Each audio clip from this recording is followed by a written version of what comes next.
ہم چاہیں گے کہ اس پروگرام کا آغاز رسول اللہ کے ذکر سے کیا جائے، تو نعت رسول مقبول پیش کرنے کے لیے ہمارے ساتھ تشریف فرما ہیں بہترین آواز، کسی تعارف کے محتاج نہیں ہے اور ہمیشہ ہمارے پروگرام کا حصہ بنتے رہتے ہیں، جناب سید محمد موسوی صاحب۔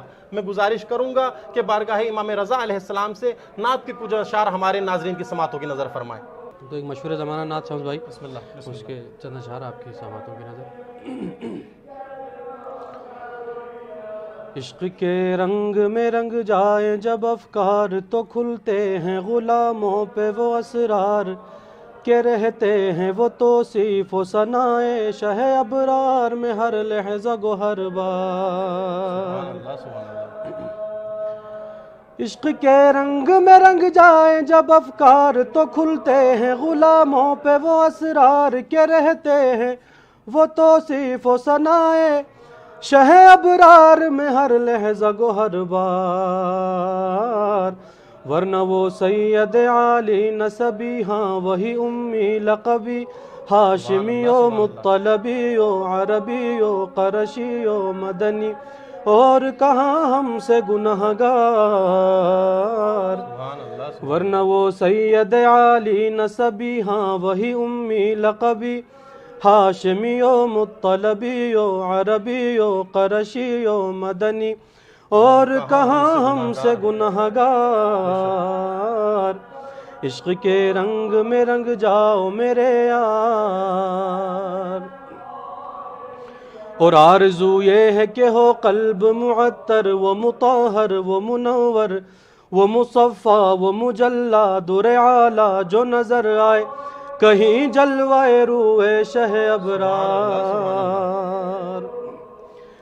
آرزو یہ ہے کہ ہو قلب معطر و مطہر و منور و مصفا و مجلا، در اعلیٰ جو نظر آئے کہیں جلوہ روح شہ ابرار۔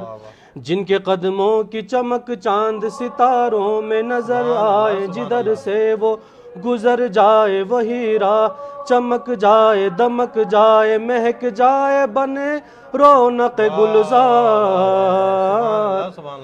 جن کے قدموں کی چمک چاند ستاروں میں نظر آئے، جدھر سے وہ گزر جائے وہی راہ چمک جائے، دمک جائے، مہک جائے، بنے رونق گلزار۔ عشق کے رنگ میں رنگ جاؤ میرے یار، ورفعنا لك ذكرك ورفعنا لك ذكرك ورفعنا لك ذكرك ورفعنا لك ذكرك، وأحسن منك لم ترى قط عيني، وأجمل منك لم تلد النساء، خلقت مبرأ من كل عيب، كأنك قد خلقت كما تشاء، ورفعنا لك ذكرك ورفعنا لك ذكرك، طالع البدر علينا من ثنيات الوداع، وجب الشكر علينا ودعا لله داع، ورفعنا لك ذكرك۔